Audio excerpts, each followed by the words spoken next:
Government జాబే. ఏం జరిగింది అసలు? సార్ బిడ్డను నేను ఆడ కూర్చుంటుంది సార్.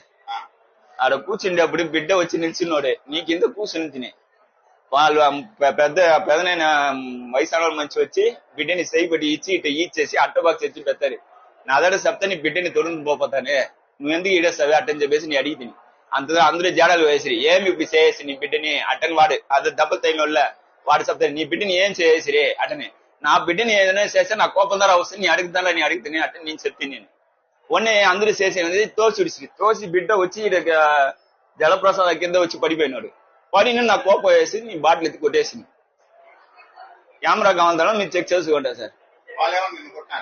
అవును సార్ ఈడ ఎముకలు ఇరిగి ఉంటాయి సార్ ఇంట్లో సార్. ఈ నొప్పి ఇదే తాగడం వల్ల తప్పు మీరు డిసైడ్ చేయండి. అక్కడ ఏం జరిగిందంటే ఈయన తాలూకు పెట్టి ఆయన జరిపాడు. ఆ పెట్టే వస్తువు ఏదైతే ఉందో వస్తువు జరిపాడు. జస్ట్ ఈయనే అడిగాడు నా వస్తువు ఎందుకు జరిపోయా అని అడిగాడు. నీ వస్తువు నేను జరపలేదు చూసి మాట్లాడని అవతల ఆయన అన్నాడు. నువ్వు నేను చూసేదేంటి ఆ పోలీసులే తెలుస్తారులే అని పోలీసులు పిల్లలు మొదలెట్టాడు ఆయన. పోలీసులు మరి ఇక్కడ అందుబాటులో లేరు. ఈ పోలీసులు వచ్చే లోపు ఆ అవతల వాళ్ళు ఎవరైతే ఉన్నారో అందరూ వచ్చి మనల్ని మ్యాన్ హ్యాండిల్ చేయడం స్టార్ట్ చేశారు. ఎప్పుడైతే స్టార్ట్ చేశారో ఆయన కూడా హ్యాండిల్ చేయడం మొదలు.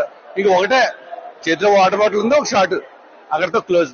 తర్వాత ఆయన్నే కొట్టడం స్టార్ట్ చేశారు. ఇంకా అంతే జనం అంతా ఏకమైపోయారు. ఇంకా అక్కడైతే జరిగింది అదండి.